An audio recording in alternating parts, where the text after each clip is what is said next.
Živijo, lep pozdrav vsem skupaj.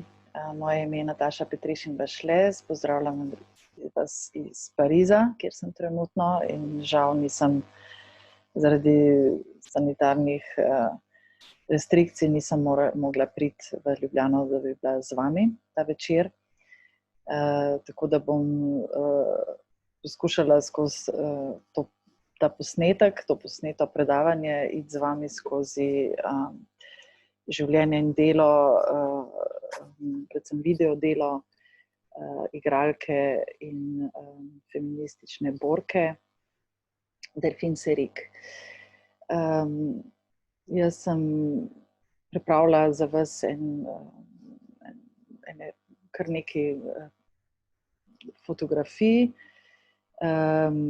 ki so vzete iz arhivov, ki jih zdaj hrani sin od Delphine, s katerim sva skupaj z Giovanno Zaperi, umetnostno zgodovinarko, delali na razstavi, ki se je imenovala Defiant Muses in je bila predstavljena v Lilu in v Madridu lansko leto, se pravi 2019.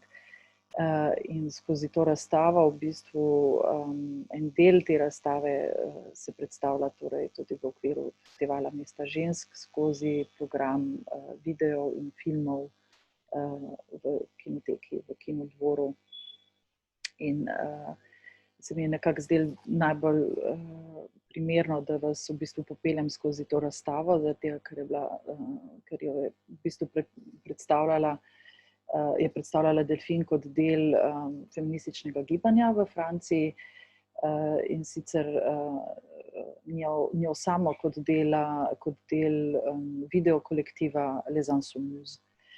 Delphine je bila sicer, kot je mogoče nekaterim med vami že znano, predvsem znana kot filmska in gledališka igralka. Njeno video ustvarjanje je pa predvsem bolj znano v krogih zgodovinark videa ali pa zgodovinarjev videa in pa predvsem pa feminističnega aktivizma, zgodovine feminizma v Franciji. Midva z Giovanno sva prišli v bistvu na to idejo narediti to razstavo, ki je bila prva takšnih razstav sploh.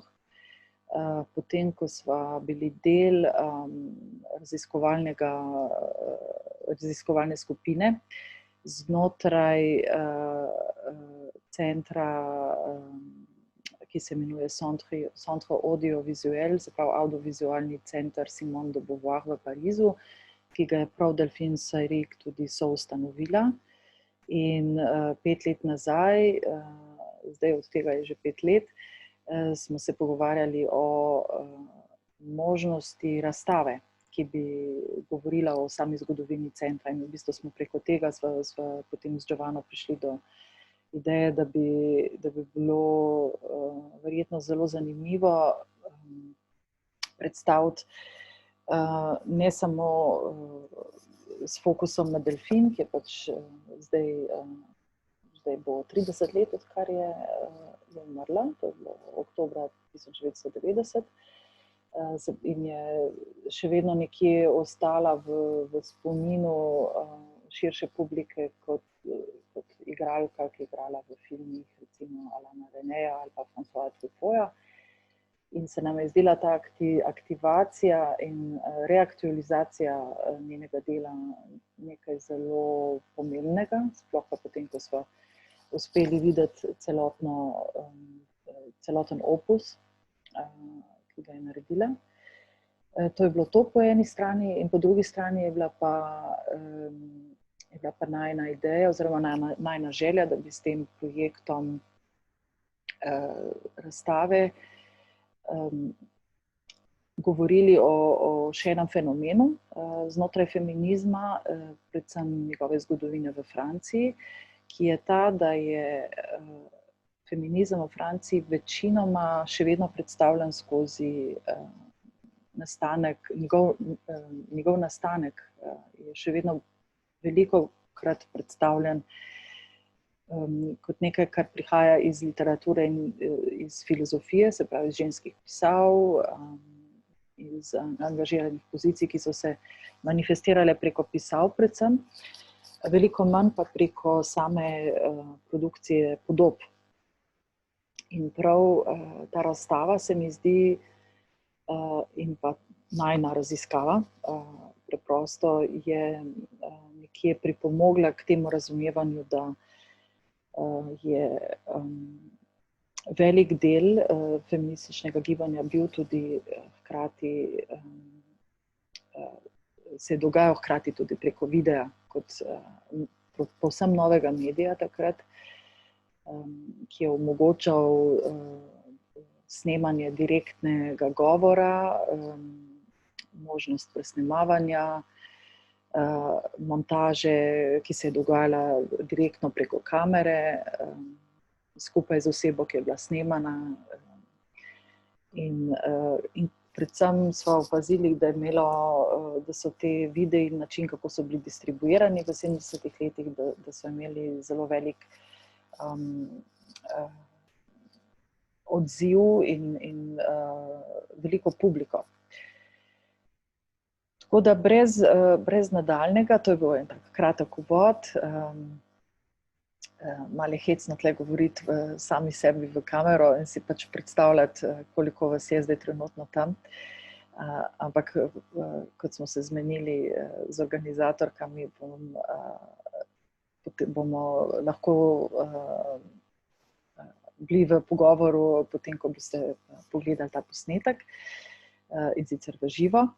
Tako da zdaj po tem kratkem uvodu bom tukaj delila svoj ekran z vami in šla skozi slike in vam razložila par stvari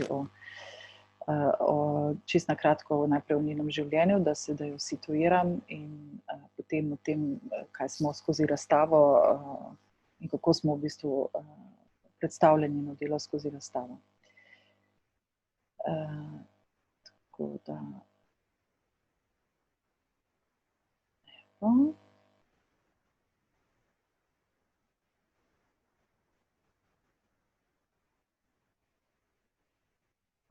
Mislim, da tole vidite.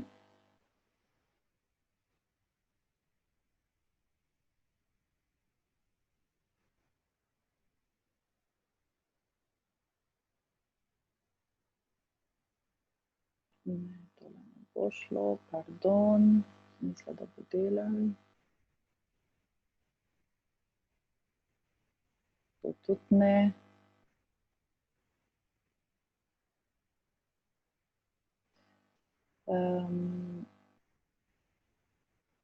Tole ne bo šlo, ker se ne vidi, samo moment.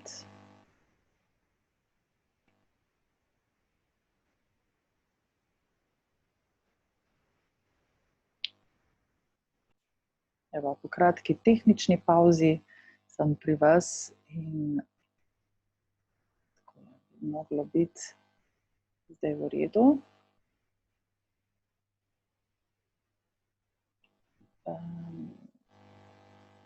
Samo še en moment, moram iti nazaj. Tako. Hvala, pa sem uspela. Jaz mislim, da vidite tole, se opravičujem. Nisem še čisto zverzirana v vseh teh mahinacijah.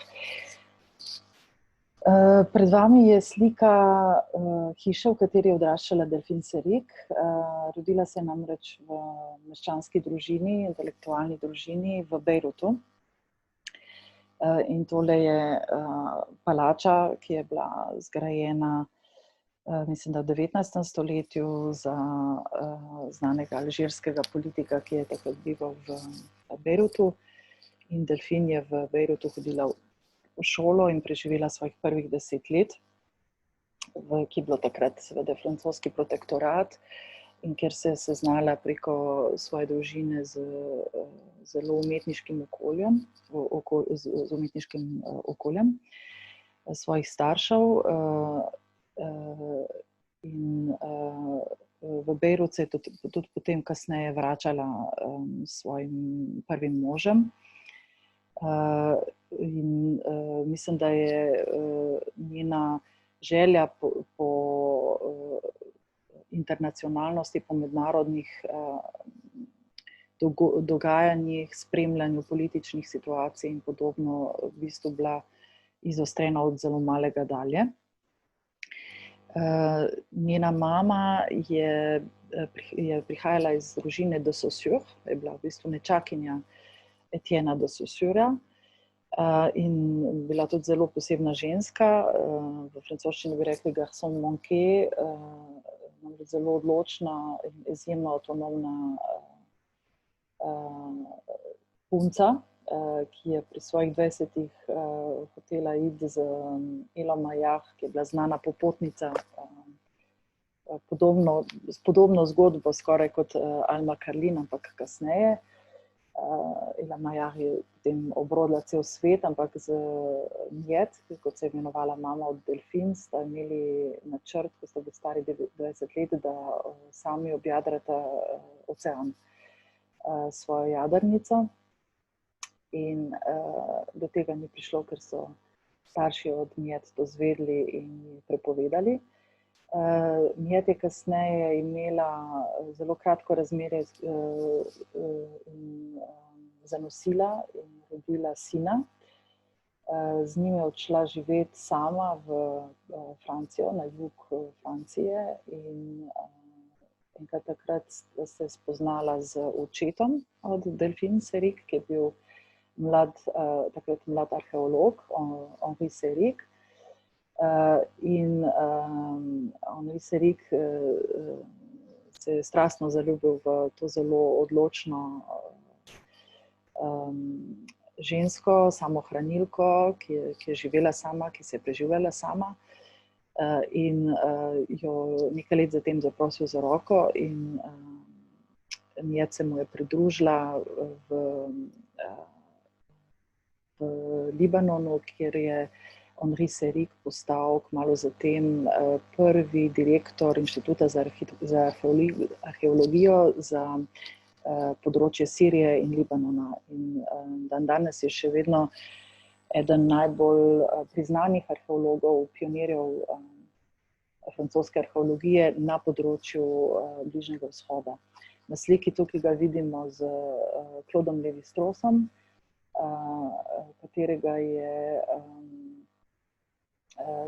s katerim je imel podobno izkušnjo, namreč oba sta bila v različnih obdobjih, sta vodila francoski kulturni center v New Yorku za časa druge svetovne vojne.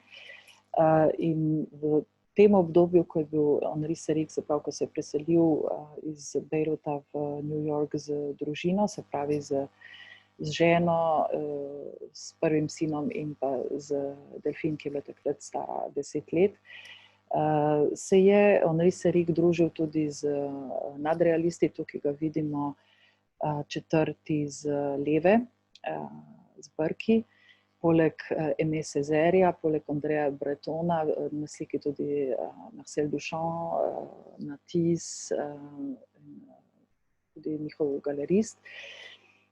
In v bistvu je bilo to, Henri Seyrig je bil del tega kroga francoskih intelektualcev in umetnikov in umetnic, ki so takrat prebivali med vojno v New Yorku. In vsa ta nekje svetovljanska atmosfera je bilo pač del vsakdanjega življenja Delphine Seyrig kot mlade ženske. Potem, ko se je vrnila v Francijo, da je šla v srednjo šolo in potem se začela ukvarjati z igralstvom, je Delphine Seyrig spoznala svojega prvega moža, Jacka Youngermana. In kar je zelo zanimivo, je, da se je skupaj z njim potem in z njunim sinom, Duncanom, Jack je bil seveda Američan in sta po njegovi končani šoli v Parizu sta se preselila nazaj v New York za par let in sliko, ki jo imate pred sabo, ta slika je ponavadi v vseh knjigah, ki govorijo o zgodovini modernega slikarstva v New Yorku in predvsem abstraktnega slikarstva. Namreč prebivali so skupaj z najboljšim prijateljem Jacka Youngermana, ki je bil Ellsworth Kelly, en največjih pionirjev modernega slikarstva, ameriškega, povojnega modernega slikarstva. In na tej sliki so tudi Agnes Martin, umetnica, za katero ste verjetno gotovo slišali, se pravi ena od teh minimalističnih slikarskih pionirk, Robert Indiana, še en velik modernist, in Ellsworth Kelly. In v času tega obdobja so nastala pomembna dela te štirice slikarjev. In tukaj za informacijo dajem par, se pravi spet to, s katerim v bistvu želim povedati, da je bila ne samo preko svojega očeta, Delfin, njen oče je namreč bil tudi zbiratelj in je imel več del od Aleksandra Calderja, se pravi sočasnih avantgardnih umetnikov in umetnic, pa tudi lokalnih libanonskih umetnikov, ampak tudi skozi v bistvu spremljanje svojega moža v New York se je seznanila z aktualno zgodovino umetnosti, z aktualno umetnostjo, ki je potem postala zgodovina. Tole je skica Roberta Indiane, ki predstavlja Jacka Youngermana, ki je pred hišo, v kateri so stanovali in imeli ateljeje. To je delo Ellswortha Kellyja, ki prihaja še iz obdobja, ko je Kelly obiskoval hišo Delfininih staršev, ki je bila na jugu Francije, kjer je sprva živela Delfinina mama, in iz opazovanja senc je nastalo to delo, ki je potem preraslo v zelo znane serije zgodnjih 50-ih let od Ellswortha Kellyja. To delo njegovo, ki je pa nastalo ob smrti Delfin Seyrig, hrani pa muzej Reine Sofije v Madridu in je bilo tudi povod za naše sodelovanje in za to, da se je v bistvu muzej tudi odločil postaviti na eno razstavo.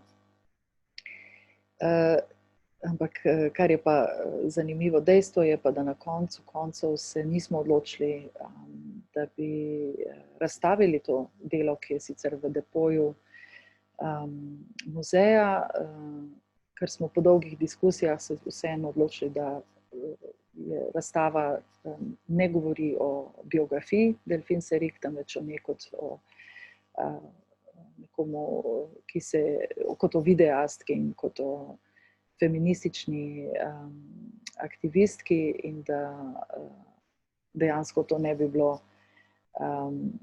bi šlo skupaj, da se jo predstavlja skozi oči znanega modernističnega slikarja, in smo raje to pustili kot zaupno informacijo. Kot sem rekla, na hitro bom šla skozi njeno igralsko kariero, ki ste jo lahko spremljali zdaj skozi serijo filmov v kinoteki, nekaj najslavnejših. In sicer namreč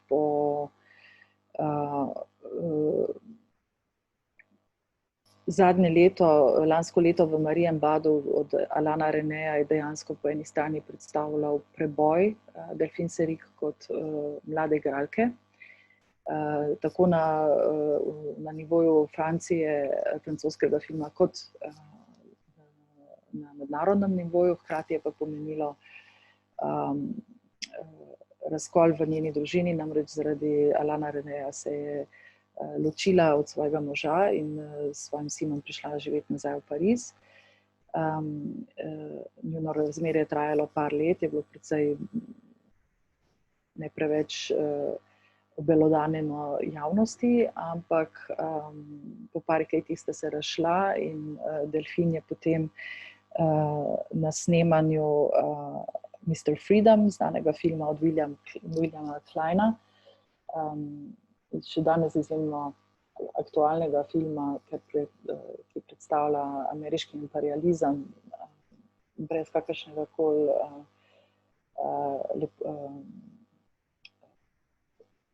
mislim, na zelo direkten način in kjer Delfin igra vohunko. Na tem snemanju je spoznala svojega partnerja, potem Samija Freja, igralca, filmskega in gledališkega igralca, s katerim je potem ostala skupaj v paru do konca svojega življenja. In ta nekje ta podoba, ki jo je igrala Delfin v Renejevem filmu, kot precej izumetničena podoba neke skrivnostne ženske, femme fatale, nedostopne, razmeroma hladne, jo je v bistvu ta podoba jo je spremljala in jo nekje naredila iz nje kot ene vrste klišej in proti temu se v bistvu, se mi zdi, tudi en velik del nje se je potem proti temu tudi boril z vsem, kar je počela kasneje, ali v videih ali v filmih. Konec leta, konec 60. let, predvsem po letu 68 s študentskim gibanjem, se je v Franciji ustanovilo čedalje več ženskih skupin, katere je Delfin začela spremljati zelo aktivno in ki jo je v bistvu potem, ki je potem zelo hitro postala tudi čisto del njenega vsakdanjega življenja in v bistvu, kot pravi feministična teoretičarka Sara Ahmed v svoji knjigi Živeti feministično življenje, Delfin Seyrig predstavlja dejansko, kaj je to pomenilo takrat, namreč skozi arhive, do katerih so imele dostop, katere so sestavljale predvsem pisma, ki jih je Delfin pisala svojemu sinu, svoji družini, svojim staršem, prijateljem in pa skozi vrsto člankov, fotografij, predvsem pa, res, kot sem rekla, predvsem pa skozi pisma sva lahko ugotovili, da se feminizem začel zelo zgodaj zjutraj, ko se je vstala in se zaključil z vlogo, recimo, ki jo je igrala zvečer v teatru. Se pravi, ves čas je bilo to nekaj, s čim je dihala in v kar je ne samo verjela, ampak tudi pomagala v bistvu izoblikovati. Tukaj jo vidimo z Agnes Varda, ki je bila njena zelo dobra prijateljica na eni od demonstracij ženskega feminističnega gibanja leta 1971. In v tem zgodnjem obdobju 70. let, kjer se začenja, se pravi, čedalje bolj udejstvovati vseh protestov, dogodkov in druge vrste organizacij, ki so jih ustanavljale ženske in feministke. V tem obdobju je tudi za njo prišlo do enega razkola znotraj samega njenega poklica kot igralke. Večkrat se je namreč zgodilo, da se ni strinjala z režiserjevimi pogledi. Gre seveda takrat za večinoma režiserje, moške režiserje, in kar je v bistvu zelo vehementno branila. na samem prizorišču snemanja in zaradi tega postala čedalje bolj ožigosana kot težka igralka ali pa nekdo, ki pač išče probleme tam, kjer jih ni, in zaradi tega se, kot so seveda moški potem videli takrat, to prebujanje recimo ženske pozicije in zavzemanje teh ženskih pozicij. In zaradi tega je v bistvu bila nemalokrat dana na črno listo in vse te čedalje, večji režiserji, s katerimi je še delala recimo na koncu 60-ih let, so z njo prekinili sodelovanja in tudi sama je začela veliko bolj aktivno iskati in podpirati tako finančno kot skozi svoje delo. Skozi svoje sodelovanja je začela podpirati skoraj izključno ženske režiserke, ne samo, ampak recimo, da je bilo en velik del njenega zanimanja usmerjen v to. In tukaj jo vidimo z Marguerite Duras, ki je bila ena od režiserke, ena od redkih režiserk takrat in ne preveč feminističnih. Hkrati pa je spoznala tam leta 1974 Chantala Karman, s katero je potem povezalo izjemno tesno prijateljstvo in sodelovanje na področju filma. Delala je tudi z Liliane Carmadec, ki nas je zapustila par mesecev nazaj, izjemno pomembno francosko režiserko. In pa kasneje tudi z Ulrike Oettinger, kot bomo še videli naprej. V začetku 70-ih se svojo prijateljico Joano Vider udeleži delavnice za kako upravljati z videokamero. Te delavnice je pripravljala Carole Russopoulos v takratni šoli oziroma fakulteti Vincennes, ki je današnji Paris 8, zelo znana levičarska univerza. In Carole Russopoulos je bila, vam bom pokazala malo kasneje, Carole Russopoulos je bila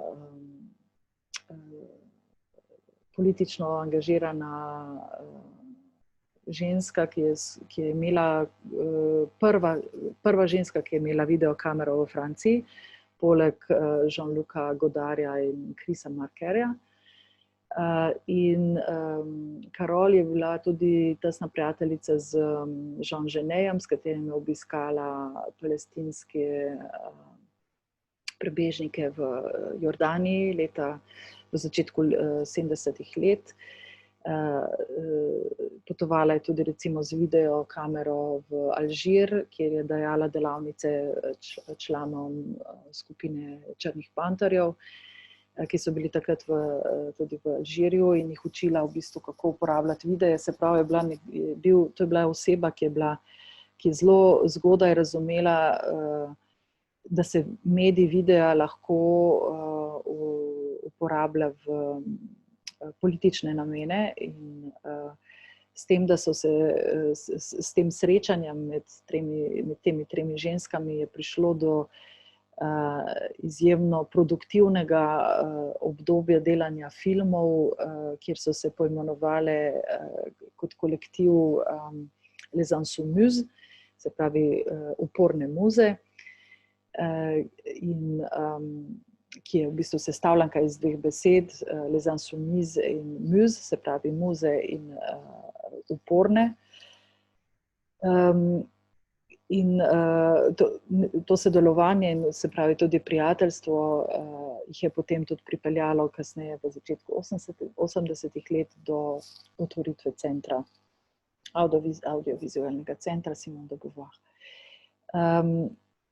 S kamero se je torej delfin srečala tam na začetku tam 73. leta in tukaj jo vidimo na eni od slik, ki je za 1. maj, za manifestacijo, kjer so za demonstracijo, kjer so protestirale ženske za boljše delovne pogoje, ekonomske pogoje in svoje pravice.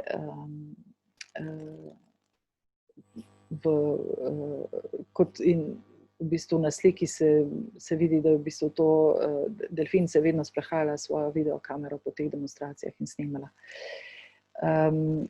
In zanimivo je videti, kako je za razliko recimo od Carol v njenih videih, kjer gre, bi rekla, skoraj izključno za direktno snemanje oseb, to, kar imajo za povedati,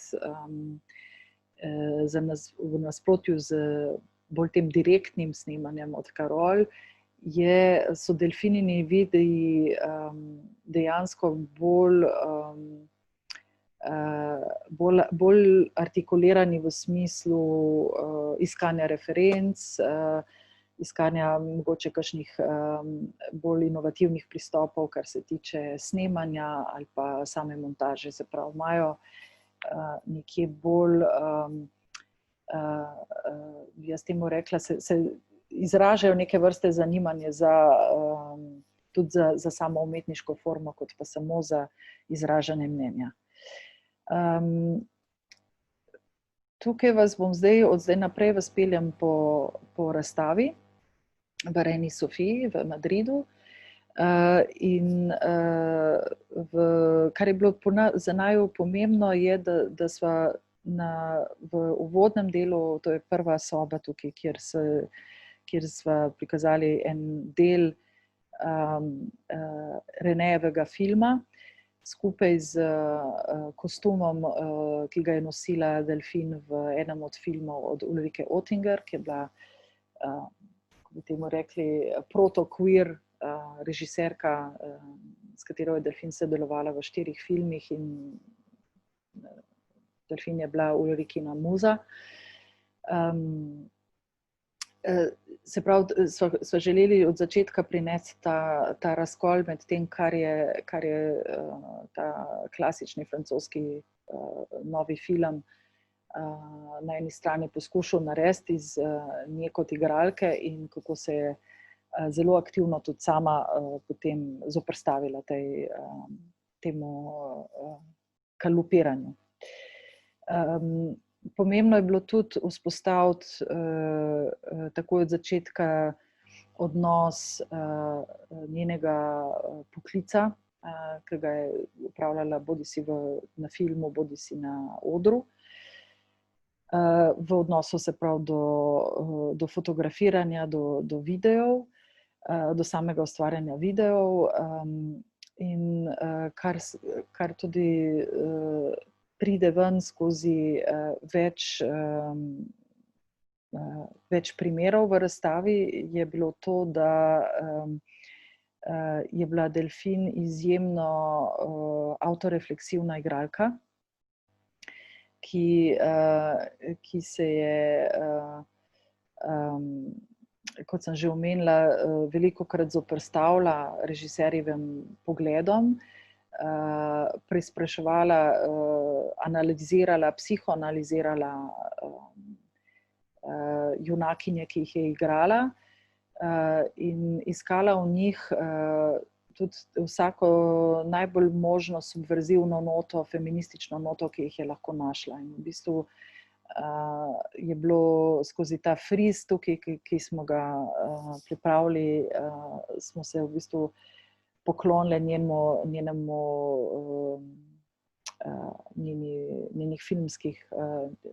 filmskim vlogam. Še enkrat tista slika.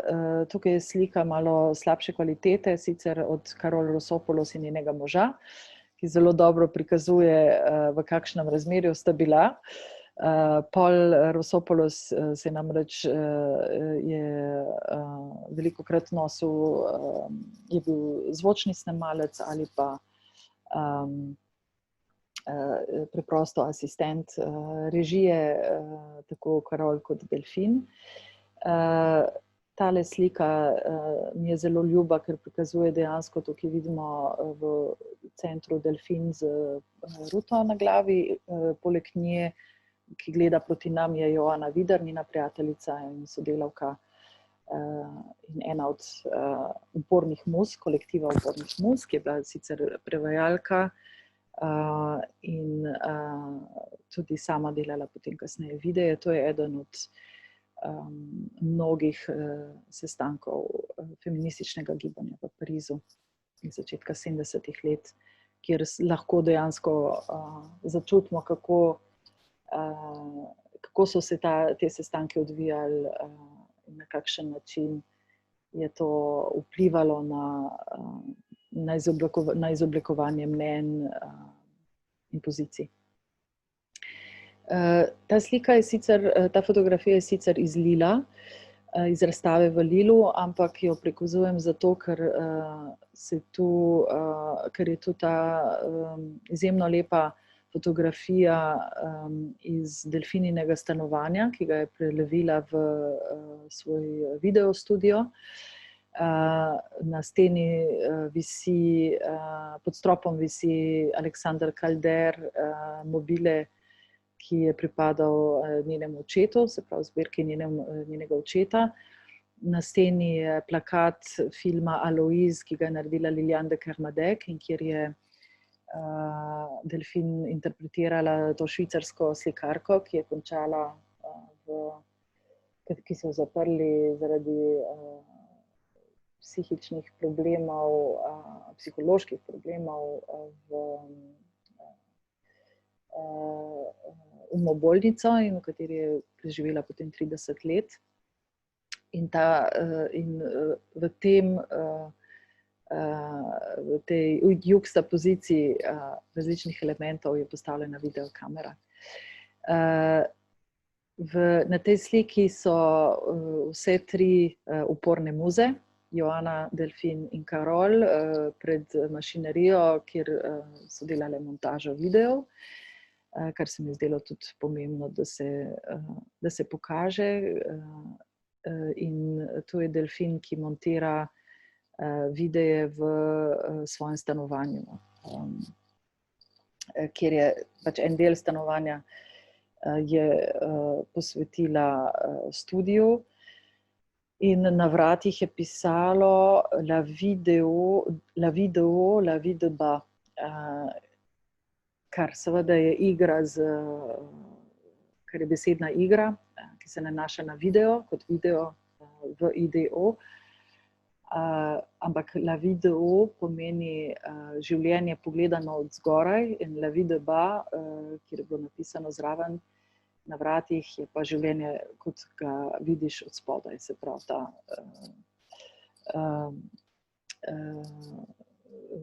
nekje ideja o tem bottom-up ali pa grassroot gledanju, ki ga je sama pač podoživljala kot nekdo, ki je imel finančna sredstva, ki je bil kot nekdo, ki je bila iz meščanske vzgoje z določenim finančnim zaledjem, hkrati pa z izjemno željo po udejstvovanju v vprašanjih, ki se tičejo debat o razkolu med socialnimi razredi in neki tej subverziji, ki jo je tudi takratni feminizem poskušal vpeljati v te razlike med razrednimi sloji. Ta prvi del razstave se hkrati ukvarjal z njo kot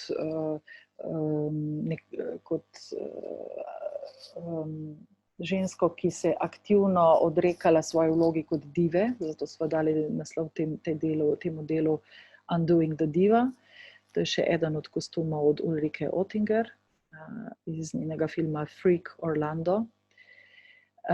In v skladu s tem, s to idejo o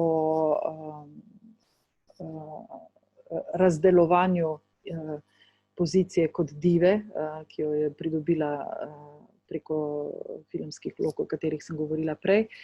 V skladu s tem oziroma v rezonanci s tem sva postavili v ta prostor njen film oziroma njen prvi video, večji video Sois belle et tais-toi, Bodi lepa in utihni, kjer je intervjuvala približno 24 igralk v Franciji in v Ameriki in ki predstavlja ene vrste proto-Me Too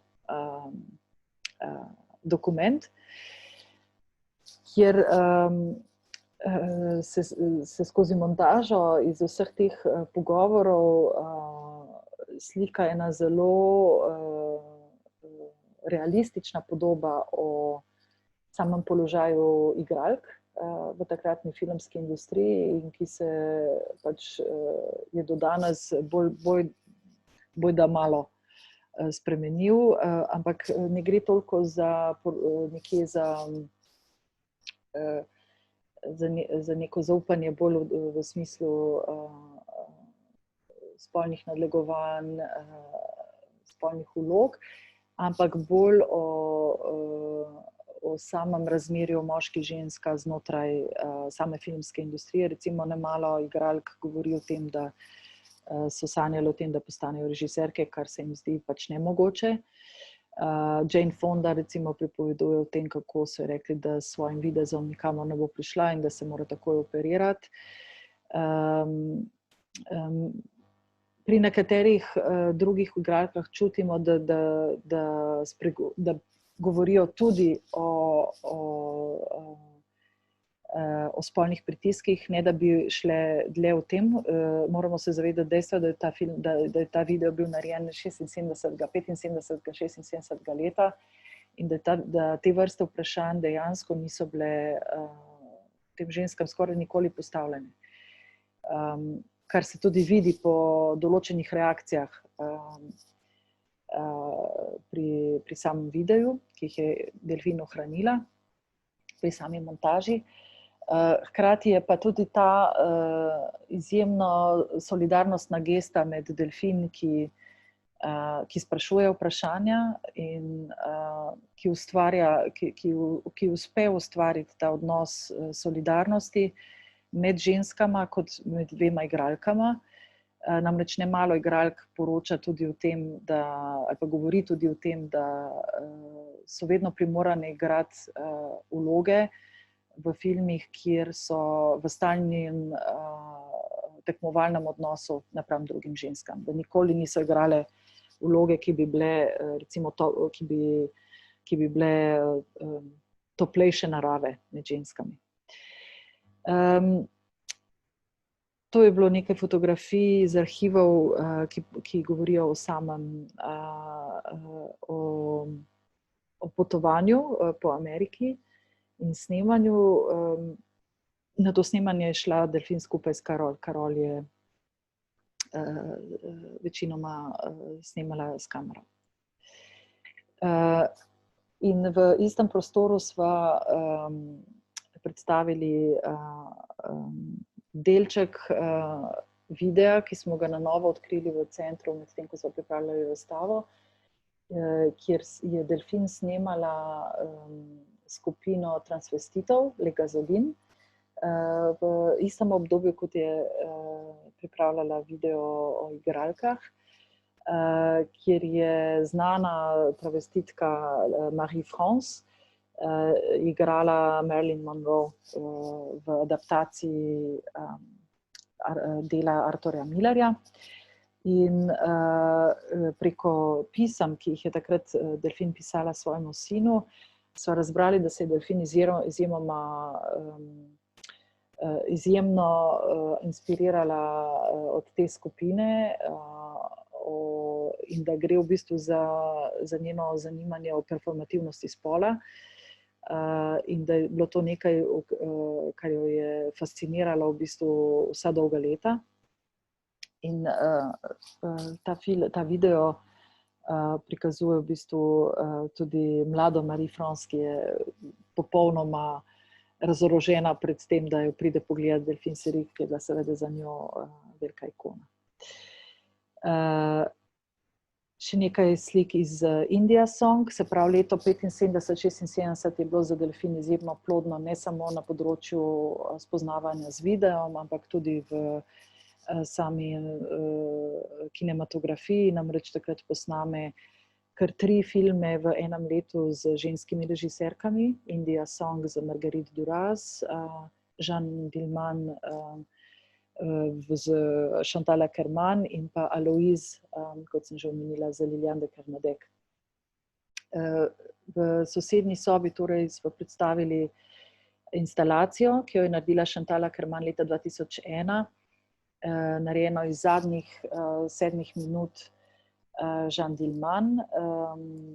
Sprav gre za ta pionirski feministični film, dolg 3 ure, ki prikazuje 3 dni v življenju Jeanne Dielman, ki v bistvu nosi 3 vloge, kot spolne delavke, kot gospodinje in kot matere. In zadnja scena je potem, ko pride do uboja, do umora, in po katerem delfin obsedi za mizo. Tukaj je od bližine. Naslov instalacije, ki je bila predstavljena tudi v Benetkah leta 2001, je Woman Sitting After Killing. Z prihodom v naslednjo poglavje se pravi, tle nekje se razstava zaključi z tem bolj filmskim udejstvovanjem in vstopimo dejansko v videoprodukcijo.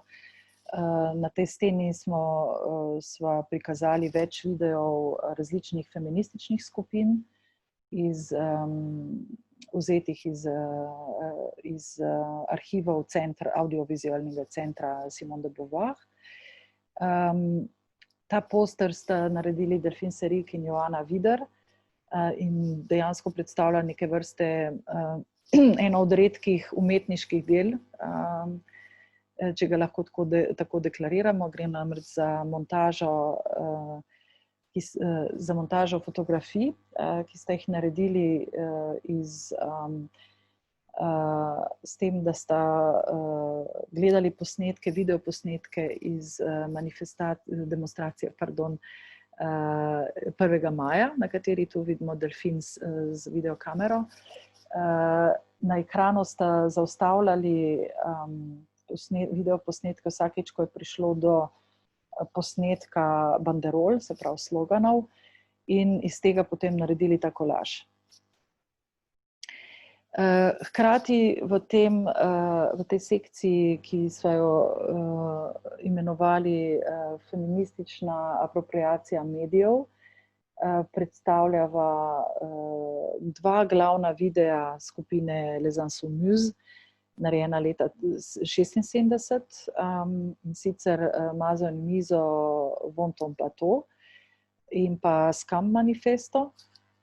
Mazo in mizo je še danes, se pravi Scam manifesto je ta posnetek pa je Mazo in mizo. Oba videa sta bila na programu tudi Upornih mus na festivalu Mesta žensk in sta še do danes najbolj gledana videa, ki sta bila tudi uvrščena v zbirke muzejev, kjer gre predvsem Mazo in mizo, je dejansko ena taka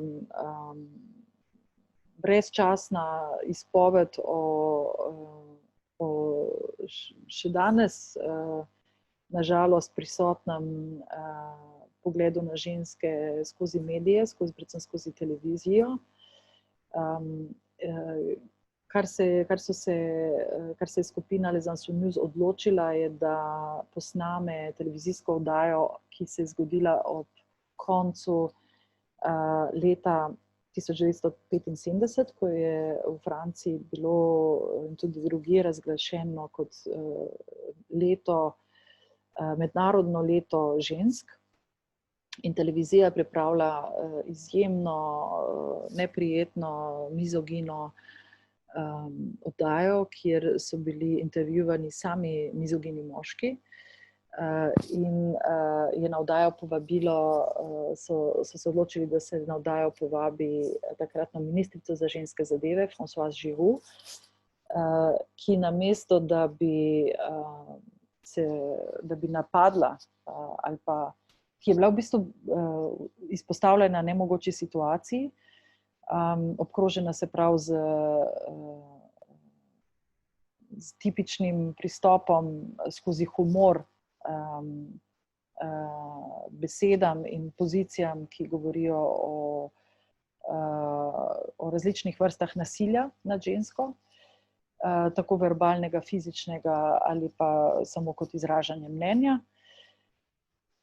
In v tej poziciji Françoise Giroud se odloči, da postane mazohistka, se pravi, odloči se, da igra igro z njimi in odgovarja na prizore, ki so ji predvajani kot z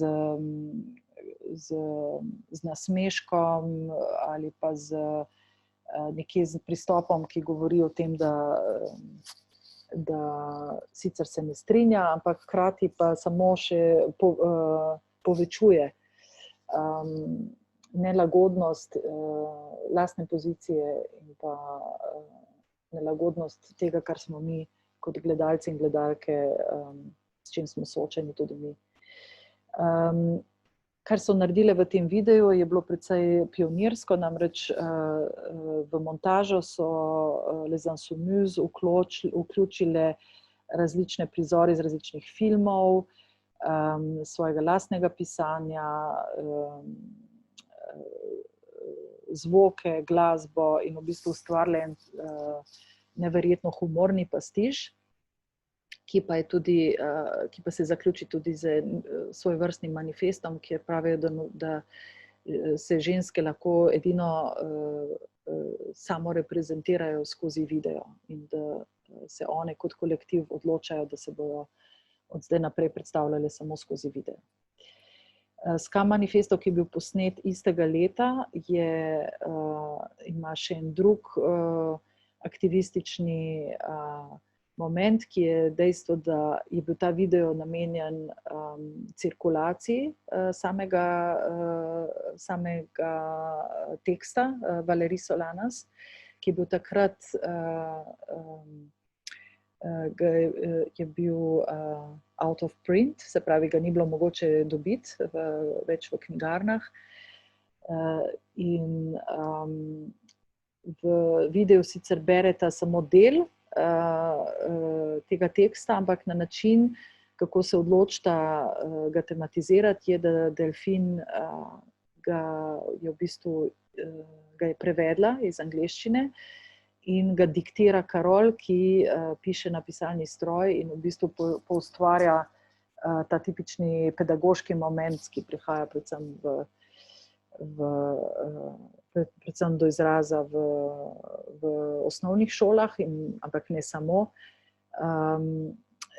Hkrati pa nam omogoča, da se z počasnim branjem teksta razume v bistvu vsako besedo in vsako misel. Vmes na televiziji prikazujeta aktualne politične dogodke iz različnih konfliktnih situacij, kot so Severna Irska, Libanon in Argentina. Se pravi, gre za svojevrstni media performance, če želite. In tukaj smo najdli v arhivih več razglednic, ki jih je Valérie Solanas poslala potem tudi Delfin in prosila za eno kopijo tega videa. Druga soba zraven je posvečena raznovrstnim ukvarjanjem z samo problematiko splava, ki je bila do začetka 70. let v Franciji, ki je bil prepovedan. Na tak način smo jih v bistvu predstavljali na video monitorjih, kot jih vidite tu na sliki. Na stenah pa sta dve fotografiji, dokumentarni fotografiji, ki se tičeta interesa, ki sta ga imeli Karol in Delfin do pozicije seksualnih delavk, spolnih delavk, ki so v sredi 70-ih naredile več protestov in tudi ustanovile prvi kongres posvečen vprašanjem pravic spolnih delavk, katerega se je Delfin Seyrig kot edina znana osebnost udeležila. In tukaj na drugi strani vidimo Karol, ki snema eno od spolnih delavk v katedrali v Lyonu, kjer so se zaprle v protestu proti razmeram, predvsem zdravstvenim razmeram, kjer so bile popolnoma diskriminirane. In iz tega je prišel potem tudi eden bolj znanih videov od Karol Rusopoulos, ki je rezultat tega snemanja v cerkvi v Lyonu. In kar je bilo zelo zanimivo takrat, je, da so aktivistke, torej, ki so protestirale, so Karol sprejele v cerkev, da so z njo posnele svoje izjave. In pred cerkvijo so postavile ene vrste dispozitiv, kjer so bile razstavljene, kjer so bili monitorji s tem, kar se je dogajalo notri. Se pravi, ko so posnele izjave, so jih dale ven na monitor in ljudje so se ustavljali, poslušali in v bistvu se je ustvarila ena izjemno javna debata, zahvaljujoč Karol in njeni ideji, kako v bistvu distribuirati te videe. Na splošno so tudi te, kar je zanimivo povedati, da so na splošno tudi te videi bili distribuirani povsem skoraj inkluzivno znotraj skupin, znotraj aktivističnih skupin, ali pa na popolnoma samoorganiziran način, recimo, da se je monitor pripeljal v kombiju na en javni prostor ali pred trgovino ali na tržnice, kjer so se ženske ustavile, odprle vrata kombija, odprle monitor, ostale tam nekaj ur in s tem organizirale v bistvu tako rekoč javne debatne krožke. V naslednji sobi smo se pa odločili, da odpreva eno drugo polje, ki je bilo za naju tudi zelo pomembno, ki je polje transnacionalnega udejstvovanja skupine, predvsem Delfin in Karol. S tem misliva predvsem na zanimanje za mednarodne politične dogodke in pozicijo žensk v drugih geografijah kot samo v evropski ali ameriški. Delfin Seyrig je posnela leta 1974 enega svojih prvih videov, ki je bila v bistvu ponovna uprizoritev torture, mučenja in posilstva brazilske politične zapornice, Inés Romeu. Ustvarila je film Inés, ki je 19-minutni, zelo mukotrpni video. ki je pripomogel k temu, da je bilo potem na več zborovanjih in tudi kongresih, recimo kongresu v Nemčiji, v Frankfurtu.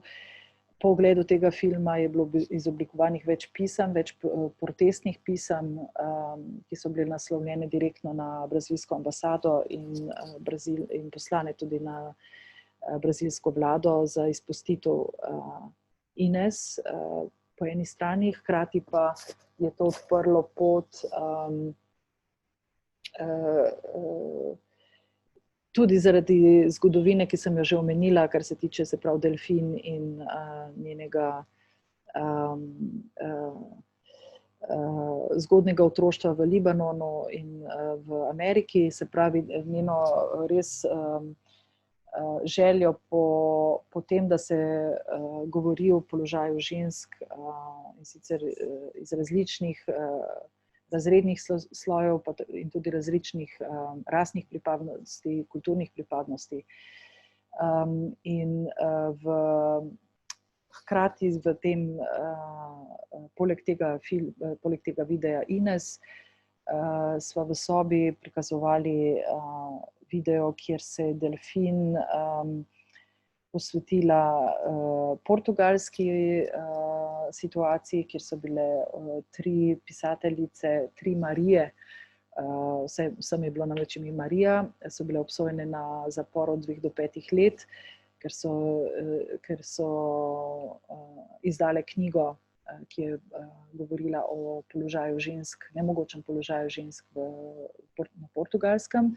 To je bil recimo eden video. Drugi video, ki smo ga tu predstavljali, je video, ki ga je v 80-ih let potem že naročil sam center, audiovizualni center, in ki je poročilo iz kongresa žensk, mednarodnega kongresa žensk in pa v Nairobiju v Keniji leta 1985 in pa predvsem iz paralelnih sestankov, ki so se dogajali zunaj samega kongresa med nevladnimi organizacijami, izjemen dokument, ki je delo Françoise Dask, in pa hkrati polno drugih dokumentov, videodokumentov, ki kot naprimer Jean Genet, ki govori o Angeli Davis, to je video Carol Rusopoulos, ali pa drugih videov iz arhivov samega centra, ki so pričali o tem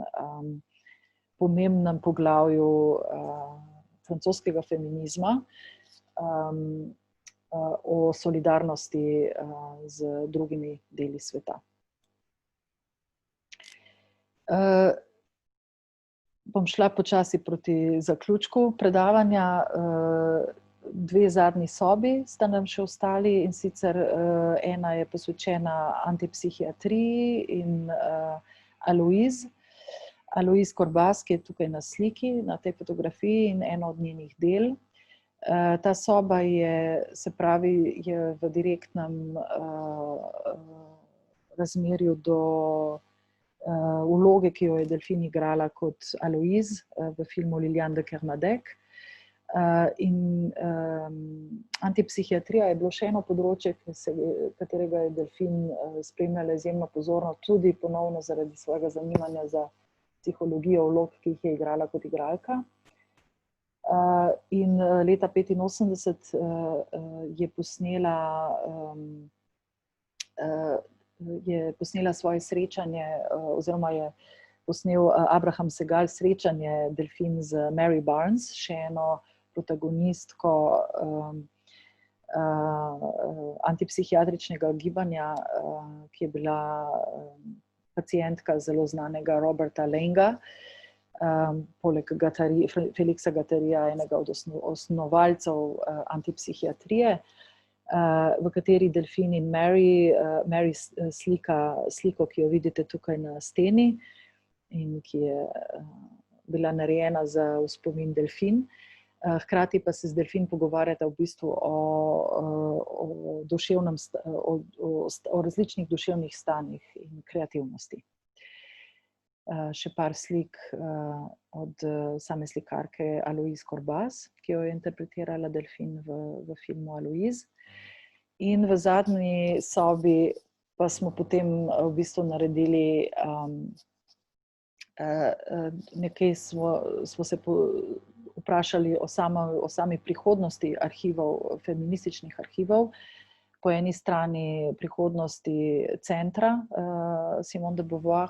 Tukaj vidimo na tej, slabi sliki Delphine Seyrig z Simone de Beauvoir in Yvette Roudy, ki je bila takratna ministrica za ženske zadeve v samih prostorih centra. Namreč leta 1982, kot sem že omenila, Les Insoumises, te tri ženske ustanovijo pionirski center za ohranjanje, produkcijo in distribucijo videov, ki se tičejo feminizma in ki ne prihajajo samo iz Francije. In znotraj prostorov se dogajajo raznovrstne projekcije, debate, film, o katerem sem ravno rekla, o Nairobiju, o kongresu žensk v Nairobiju, je bil recimo naročen strani centra in sproduciran.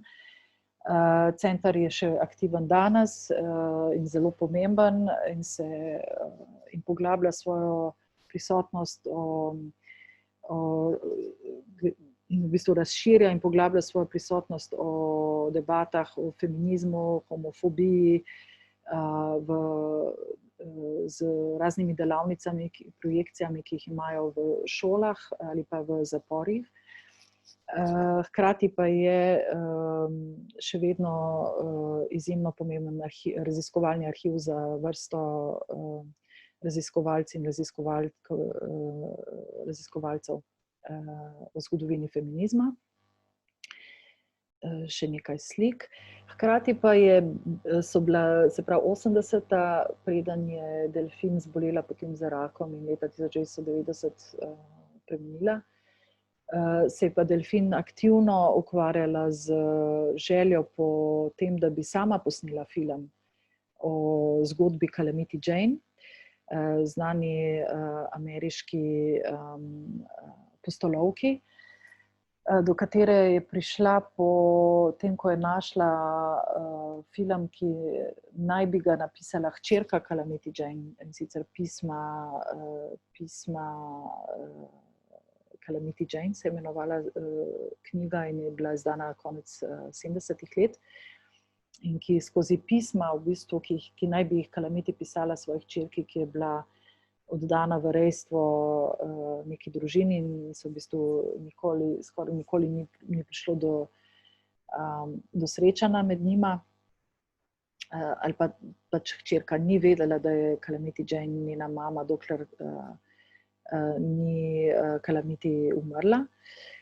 In ta pisma so se Delphine izjemno dotaknila na eni čisto osebni noti kot ženske, kot matere, predvsem pa skozi to formo pisem, ki jih je sama vzdrževala skozi pisem svojim staršem in svojemu sinu, in v bistvu skozi ta pisma so se midve z Giovanno nekje, se mi zdi, najbolj približali tudi razmišljanju. Namreč tekstov kot takih Delphine ni pisala, se pravi, ne obstajajo neke vrste članki ali pa intervjuji, ki bi jih sama pisala. So pa ta pisma nekje, se mi zdi, najbolj neki dokument njenega razmišljanja. In verjetno tudi zaradi tega, pa zaradi same zgodovine Calamity Jane kot neke protofeministke, seveda, je pač Delphine postala obsedena s to mislijo, da bi ta film videl luč, do česar žal ni prišlo zaradi različnih razlogov, ampak nekako so ji vsi obrnili hrbet, tudi prijatelji, od katerih si je želela sposoditi denar, in je v bistvu so ta leta nekje zelo tragična za njo. Kar pa je obstalo, so pa arhivski posnetki njene poti v Montano v Ameriki, ki jih je naredila skupaj z Babette Mangold. Babette Mangold je priznana umetnica, videastka, in je bila tudi, je upravljala tudi s kamero v filmu, med snemanjem filma Jeanne Dielman za Chantal Akerman. In Babette je na Delfinino povabilo šla skupaj z njo v Montano obiskati kraje, kjer je živela hčerka Calamity Jane, srečala ljudi, ki so jo poznali, obiskala muzej, posvečen divjemu zahodu, in iz teh posnetkov sva povabili skupaj z Giovanno Babette Mangold, da naredi daljši film, ki bi bil nekje zaključek te želje po tem, kako naj bi ta film izgledal. In ta film je tudi uvrščen v sam program Opornih mus znotraj Festivala Mesta žensk in vas toplo vabim, da ga vidite. Gre za zelo lepo izpoved v bistvu in nekje osebno interpretacijo z današnjega vidika in pa iz vidika Babette, ki je poznala dobro Delfin, o tem, ja, kakšne vizije je imela okoli tega. In v bistvu tudi se na en način ukvarja z vprašanjem, kaj narediti z arhivi, ki obstajajo, kako jih realizirati, kako jih uresničiti, kako uresničiti željo, ki ni bila uresničena.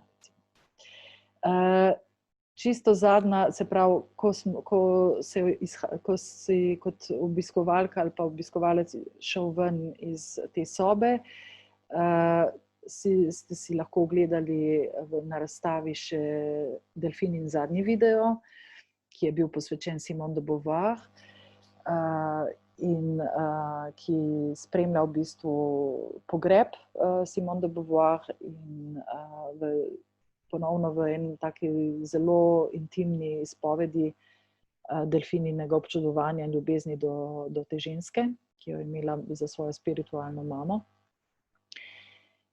In pa zadnja soba je pa posvečena Delfininem glasu, namreč Delfin je bila znana po svoji precej posebni dikciji in svojem izjemno žametnem in globokem glasu.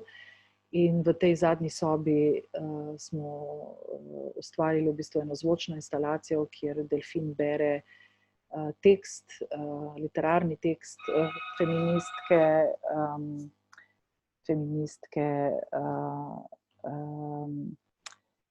feministke Françoise Collin. Tako, s tem se vam zahvaljujem za vašo pozornost in se veselim vaših vprašanj. Se vidimo.